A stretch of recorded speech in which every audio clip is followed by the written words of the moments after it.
দুপুরের লাঞ্চ, দুটো ডিম পোস্ট, এটা বেবি খাবে, এটা আমি খাবো।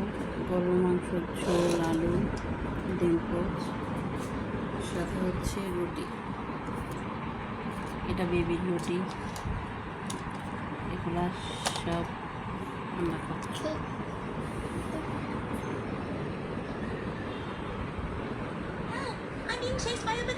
প্রতিদিন ভাত খেতে ইচ্ছে করতেছিল না, যার জন্য যেহেতু গরুর মাংস অনেক রান্না হয়েছিল তো ওটার ঝোল আর আলুটা থেকে গেছে।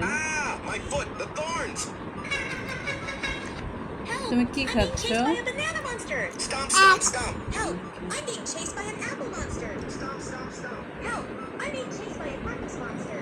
সবাইকে থ্যাংক ইউ। যদি কারো খেতে ইচ্ছে করে একটু কষ্ট করে বানিয়ে খেয়ে নেবেন।